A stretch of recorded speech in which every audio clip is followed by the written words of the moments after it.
Hello guys, मैं हूँ ऋषभ देव और आप सभी को देहाती स्टडी पॉइंट में स्वागत है। दोस्तों, आज हम लोग बहुपद के बारे में पढ़ेंगे कि बहुपद क्या है और बहुपद को कितने भागों में बांटा गया है। तो चलिए दोस्त, वीडियो क्या करते हैं, शुरू करते हैं। तो हम लोग का टॉपिक क्या है दोस्तों, बहुपद। कि बहुपद क्या है। तो देखिए, बहुपद जो है ना, चर और अचर संख्याओं के सम्मिलित रूप को ही हम लोग क्या कहते हैं, बहुपद कहते हैं। किसका किसका? तो चर और अचर संख्याओं के सम्मिलित रूप को क्या कहते हैं दोस्तों, बहुपद कहते हैं।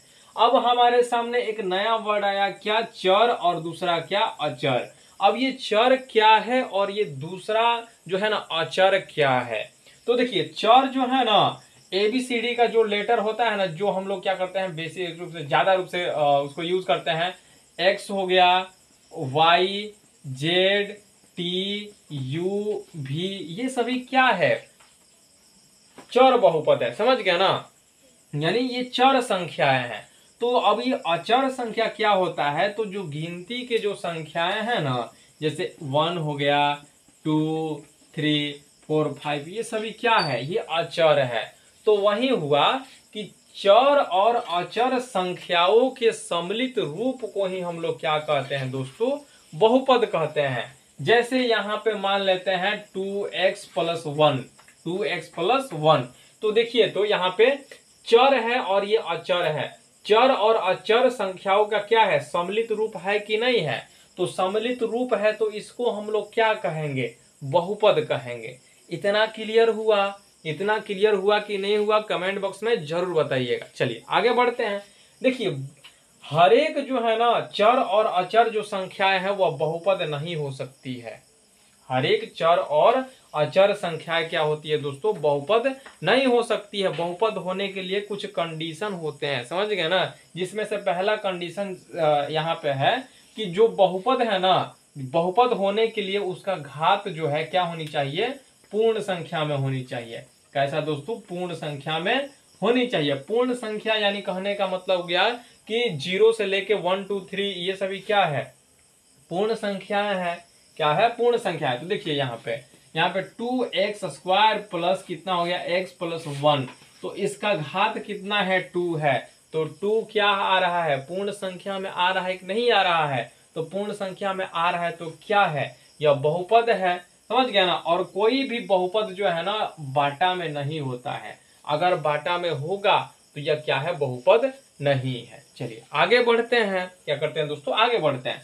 अब देख लेते हैं बहुपद के प्रकार को, हम लोग देख लेते हैं।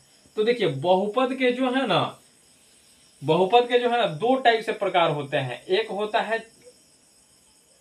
है घात के माध्यम से। समझ गया ना। एक होता है घात के माध्यम से और दूसरा होता है पद के माध्यम से।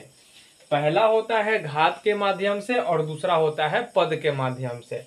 चलिए, बहुपद के दो टाइप से प्रकार होते हैं। देखिए, इसमें चलते हैं। तो इसमें क्या होता है कि किसी बहुपद का घात 1 भी हो सकता है, किसी बहुपद का घात 2 भी हो सकता है, किसी बहुपद का घात कितना? 3 भी हो सकता है। ठीक उसी तरह यहाँ पे किसी बहुपद का जो है ना, कोई बहुपद जो है 1 पद में भी हो सकता है, ये 2 पद में भी हो सकता है, 2 पद में हो सकता है, और ये 3 पद में भी हो सकता है। इतना याद रखिएगा। समझ गया ना। कोई बहुपद का घात जो है ना 1 भी हो सकता है, 2 भी हो सकता है और 3 भी हो सकता है। तो देखिए, एक घात वाले की हम लोग बात करें तो सीधा x की हम लोग बात करते हैं ना, सीधा हम लोग क्या करते हैं दोस्तों, x की हम लोग क्या कर लेते हैं? बात करते हैं। तो ये x है ना, तो x में कुछ नहीं है, तो इसके ऊपर क्या है? एक छिपा हुआ है। इसके ऊपर क्या है दोस्तों? एक छिपा हुआ है। चलिए आगे बढ़ते हैं। द्विघात की हम लोग बात करते हैं। तो x² प्लस मान लेते हैं 2, x² मान लेते हैं 2। तो इसका घात कितना है? 2 है। ये हो गया। अब चलिए 3 घात में चलते हैं। तो मान लेते हैं x³ plus x² plus 2 plus मान लेते हैं 2। तो इसका घात कितना है? 3 है। तो ये हो गया त्रिघात। तो जिस बहुपद का क्या होता है? घात 1 होता है, तो उसको हम लोग कहते हैं रैखिक बहुपद। कौन सा बहुपद दोस्तों? रैखिक बहुपद बोलते हैं, बहुपद। इतना हो गया। जिसका घात क्या हो? 2 हो, यानी जिस बहुपद का घात 2 हो तो उसको हम लोग कहेंगे द्विघात बहुपद, द्विघात बहुपद, बहुपद। और जिस बहुपद का घात क्या हो? 3 हो, तो उस बहुपद को हम लोग कहते हैं त्रिघात बहुपद, त्रिघात बहुपद। चलिए, इतना क्लियर हुआ। अब आगे बढ़ते हैं। अब आते हैं बहुपद का जो है ना, पद के हिसाब से प्रकार को हम लोग देख लेते हैं कि बहुपद के प्रकार कितने हैं। तो यहाँ पे 3 पद दिखाई दे रहे हैं ना जी, यानी 3 टाइप से दिखाई दे रहे हैं। तो जिस बहुपद का जो है ना एक पद है तो उसको हम लोग कहते हैं एक पदी बहुपद, एक पदी बहुपद। जिस बहुपद में 2 पद होते हैं तो उसको कहते हैं द्विपदी बहुपद। और जिस बहुपद में 3 पद होते हैं तो उसको कहते हैं त्रिपदी बहुपद, त्रिपदी बहुपद कहते हैं। अब यहाँ पे हम लोग क्या कर लेते हैं, देख लेते हैं कि एक पद में कैसा आता है, द्विपद में कैसा बहुपद होता है और त्रिबहुपद में कैसा होता है। तो देखिए यहाँ पे कुछ एग्जाम्पल दिए थे, यहाँ पे कुछ एग्जाम्पल दिए थे ना, 2x² प्लस x प्लस 1 यहाँ पे दिए थे, दिए है ना। तो देखिए यहाँ पे कितने पद है? तो इसको बोलेंगे 1 पद और इसको बोलेंगे 2 पद और इसको बोलेंगे 3 पद।